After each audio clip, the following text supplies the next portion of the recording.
नमस्कार, PTC news देख रहे सभी दर्शकों का स्वागत। मैं हूं आपके साथ अतुल वर्मा, लेकर हाजिर हूं प्रदेश की तमाम खबरों का हाल। बुलेटिन की शुरुआत करेंगे, लेकिन सबसे पहले एक नजर हेडलाइंस पर। मुख्यमंत्री नायब सैनी ने स्वतंत्रता सेनानियों और उनके आश्रितों के लिए की बड़ी घोषणा। पेंशन 25,000 से बढ़ाकर 40,000 रुपए करने की घोषणा। दुष्यंत चौटाला ने भाजपा को लेकर दिया बड़ा बयान। कहा, भाजपा के साथ जाना जेजेपी की थी सबसे बड़ी भूल। उचाना सीट से चुनाव लड़ने का भी किया ऐलान। गुरुग्राम के एक गांव में 2 तेंदुओं के घुसने की खबर। तेंदुओं ने कई पशुओं पर किया जानलेवा हमला। सीसीटीवी कैमरे में कैद हुई तस्वीरें। विधानसभा चुनाव की तैयारियों में जुटी आम आदमी पार्टी। करनाल में किया कार्यकर्ता सम्मेलन। सुशील गुप्ता ने भाजपा सरकार पर साधा निशाना। और आपातकाल को लेकर स्पीकर ज्ञानचंद गुप्ता ने कांग्रेस पर साधा निशाना। कहा, आपातकाल के वक्त कांग्रेस ने छीने थे अधिकार, नहीं भूले लोग।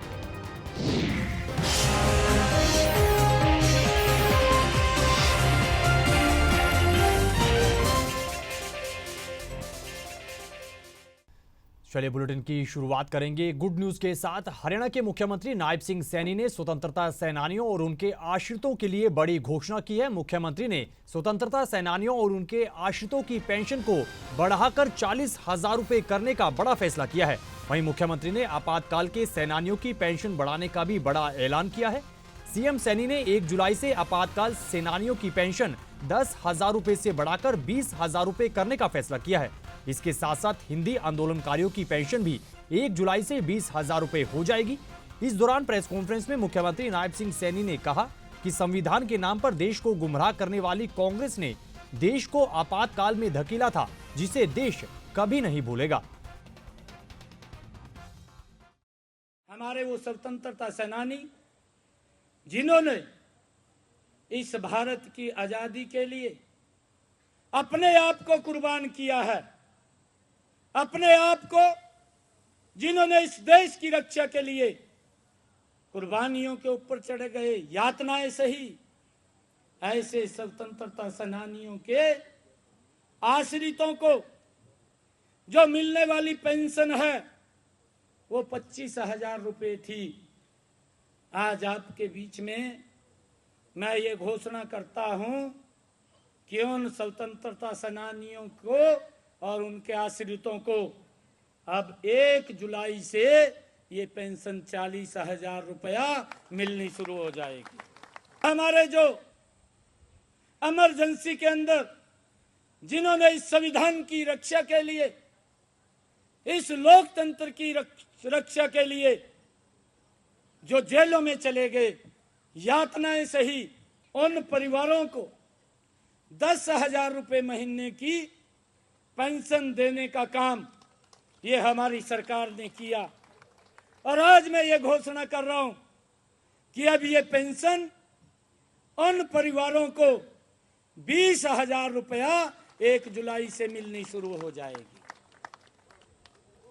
आज मैं एक और घोषणा कर रहा हूं कि जो हमारे प्रदेश के अंदर जो हिंदी आंदोलन में, जो हिंदी को बचाने के लिए जिन लोगों ने संघर्ष किया, 1 जुलाई से उनको 20,000 रुपए मिलनी शुरू हो जाएगी।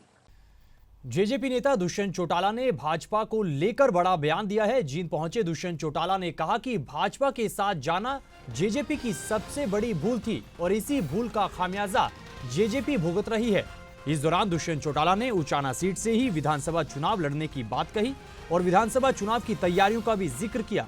साथ ही राज्यसभा चुनाव को लेकर भी उन्होंने अपनी प्रतिक्रिया दी है। जो परिस्थितियां आई और जो नतीजे आए, बिल्कुल कहीं ना कहीं कार्यकर्ताओं में रोष दिखा भी है। और आगे की परिस्थितियों में मैं तो एक चीज़ कह सकता हूँ, कल भी एक दुष्प्रचार चलाया गया, कानूनी कार्रवाई भी हम कर रहे हैं और सख्त कानूनी कार्रवाई उनके विरुद्ध भी करेंगे जो इस प्रचार के दुष्प्रचार चला रहे हैं। लोकसभा के परिणामों के बाद जल्द जिला स्तर पर कार्यकर्ताओं से चर्चा भी पार्टी करेगी और प्रदेश की जो आज स्थिति बनी है, चाहे लॉ एंड ऑर्डर सिचुएशन, पिछले 2 दिनों के अंदर प्रदेश के 6 जिलों में जिस तरह वारदातें हुई, चाहे वो हांसी के अंदर लड़का लड़की का शव मिला, चाहे हिसार के अंदर दिन दहाड़े शोरूम में गोलियां चलाई गई, फिर पार्टी इन सब चीज़ों को लेकर जनता के बीच में जाने का भी काम कर कानून व्यवस्था की लड़ाई की। सर, आपने कहा कि उचाना की चुनाव में मेरे को तो ना पहले कभी शक था ना आज है। जिम्मेवारी उचाना की जनता ने दी है, मजबूती के साथ निभाई भी है, आगे भी जब तक मैं निभाऊंगा और आगे भी इस जिम्मेवारी को लेके बढ़ूंगा। विधानसभा चुनाव में 16% वोट थे, लेकिन लोकसभा चुनाव में इतनी कम वोट क्या करना? कई परिस्थितियां रही हैं, चाहे वो 2 राष्ट्रीय पार्टियों के बीच में वोट बंटना, चाहे संविधान बचाने की लड़ाई को अहम मुद्दे के तौर पर ले जाना, चाहे किसान आंदोलन, इन सब की जिला स्तर पर जाकर समीक्षा भी करेंगे और फिर आगे कैसे कार्रवाई करेंगे उसके ऊपर कार्यकर्ताओं से चर्चा भी। खबर गुरुग्राम से है। गुरुग्राम के एक गांव में 2 तेंदुओं के घुसने की खबर है। जानकारी के मुताबिक दोनों ही तेंदुओं ने कई पशुओं पर जानलेवा हमला किया है और इसकी सीसीटीवी तस्वीरें भी सामने आई है। इधर तेंदुओं के गांव में घुसते ही लोगों ने वन विभाग को सूचित किया है।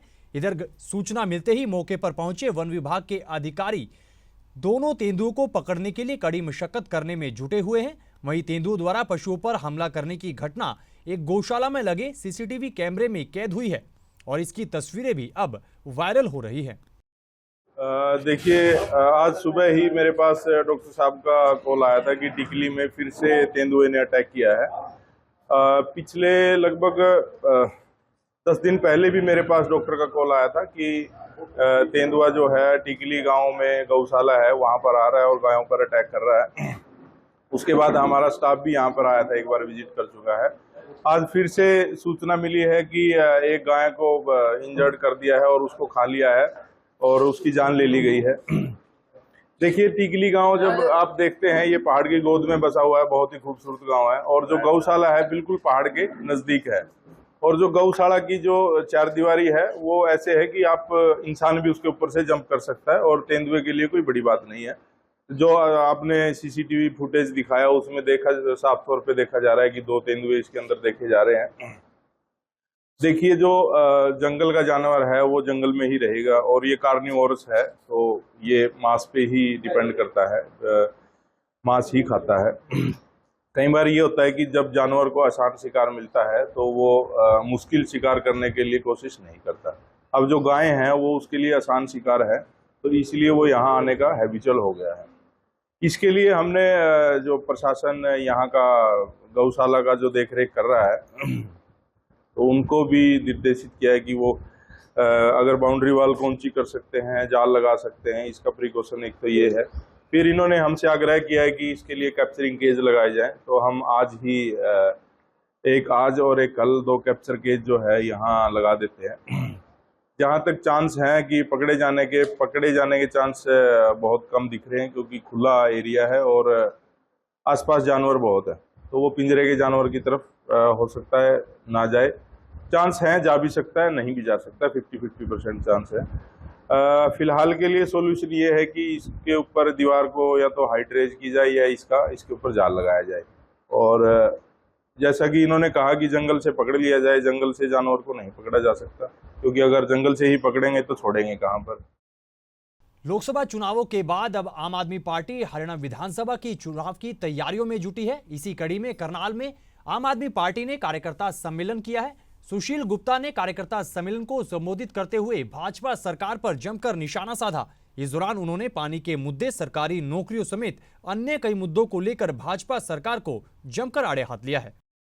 मैं आपको बता रहा था कि हमारा मकसद विकसित हिंदुस्तान है, शिक्षित हिंदुस्तान है, बारोजगार हिंदुस्तान है, हंसता हुआ किसान है, बराबरी में चलती हुई महिलाएं हैं और एक हंसता हुआ हिंदुस्तान है। इस सपने को लेके अरविंद केजरीवाल जी ने जो संघर्ष शुरू किया था,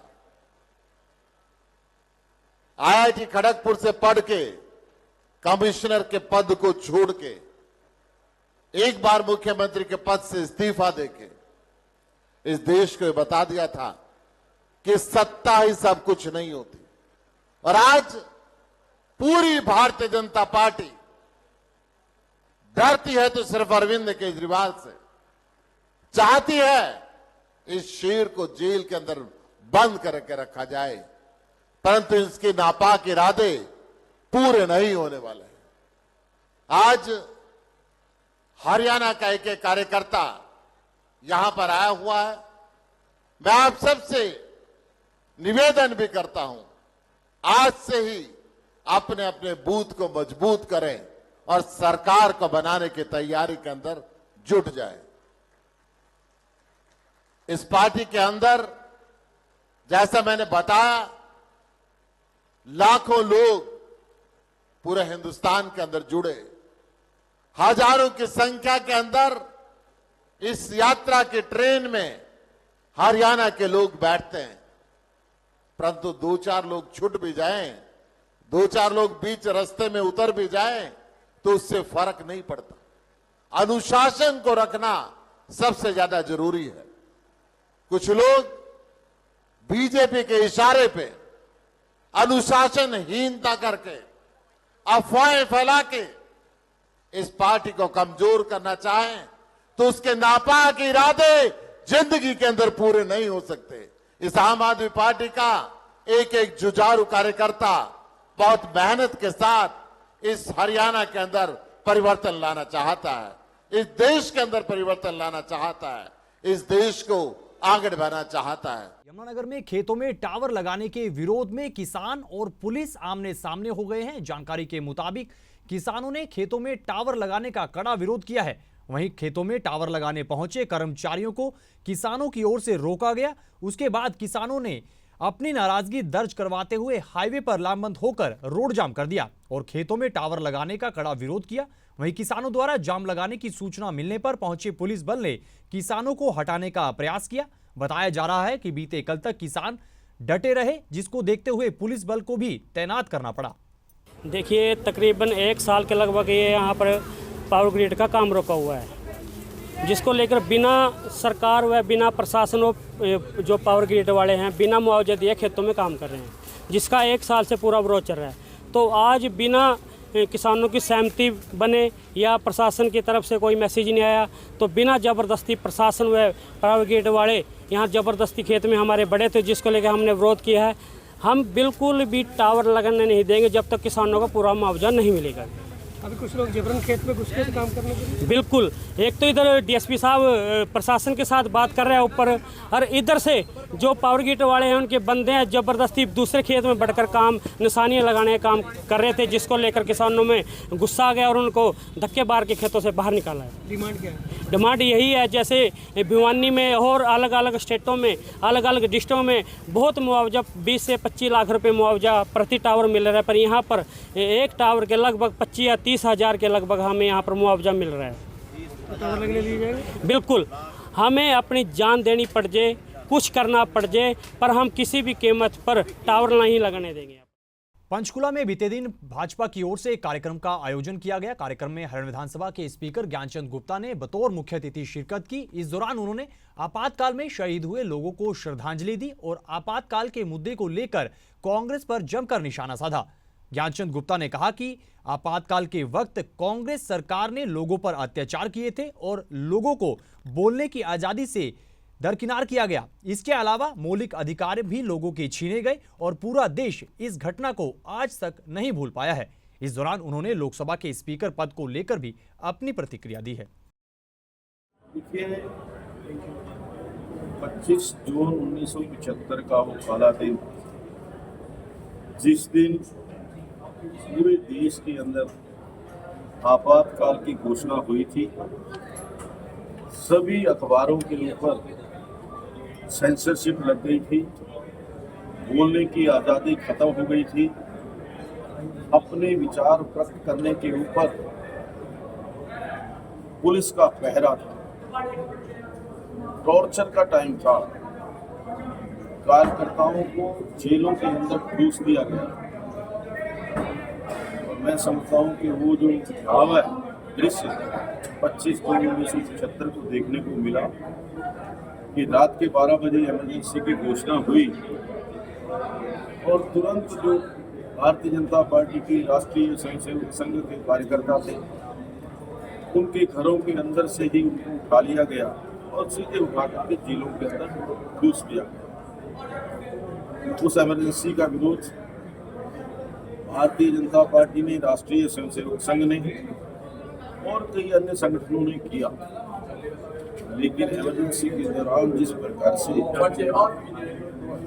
उत्पीड़न हुआ, जिस प्रकार से लोगों को टॉर्चर किया गया, जिस प्रकार से लोगों के पजामे के अंदर चूहे छोड़ करके उनको उत्पीड़न किया गया, फिर थर्ड डिग्री जो मेथड से वो यूज किए गए, उस समय एक बार ऐसा लगने लगा था कि शायद जो लोग जेल के अंदर गए हैं, शायद वो जेल के अंदर ही उनकी मृत्यु हो जाए। देश और प्रदेश के किसानों की आय दोगुनी कैसे हो, इसको लेकर केंद्र सरकार की ओर से वक्त वक्त पर कई योजनाएं चलाई जा रही हैं, जिसका फायदा किसानों को मिल भी रहा है। बात अंबाला जिले की करें तो अंबाला के बराड़ा के थंबड़ गांव के किसान ऑर्गेनिक खेती कर अच्छा मुनाफा कमा रहे हैं। किसानों ने बताया कि वो कृषि विज्ञान केंद्र से ट्रेनिंग लेकर ऑर्गेनिक खेती कर रहे हैं और उन्हें अच्छा खासा मुनाफा भी हो रहा है। इस दौरान उन्होंने केंद्र सरकार की योजनाओं का भी खास तौर पर जिक्र किया है। दिल्ली जल संकट को लेकर सियासी बयानबाजी का दौर लगातार जारी है। इसी कड़ी में आप नेता अनुराग ढांडा ने पानी के मुद्दे को लेकर भाजपा सरकार पर जमकर निशाना साधा है। अनुराग ढांडा ने प्रेस कॉन्फ्रेंस करते हुए कहा कि भाजपा सरकार साजिश के तहत दिल्ली का पानी रोक रही है, जो कि सरासर गलत है। वहीं सरकारी नौकरियों के मुद्दे को लेकर भी अनुराग ढांडा ने भाजपा सरकार पर जुबानी हमला बोला है। देखिए, इससे ये स्पष्ट है कि हरियाणा सरकार की रोजगार नीति पूरी तरह से फेल है। और सबसे बड़ी बात यह कि जब से भारतीय जनता पार्टी की सरकार हरियाणा के अंदर बनी है, तब से बेरोजगारी में चरम पे है हरियाणा लगातार। ये स्पष्ट तौर पे दिखाता है कि भारतीय जनता पार्टी की प्राथमिकता नहीं है कि हरियाणा के युवाओं को रोजगार दिया जा सके। जो असंवैधानिक करार दिया गया जिस नियम को, लोग तो ये तक कहते हैं कि ये सारी नीति बनाई इसलिए गई थी कि बाहर के लोगों को लाके हरियाणा के अंदर नौकरी दी जा सके। भारतीय जनता पार्टी का शुरू से ये मंतव्य रहा है कि बाहर के लोगों को लाके हरियाणा के अंदर नौकरी दी जाए।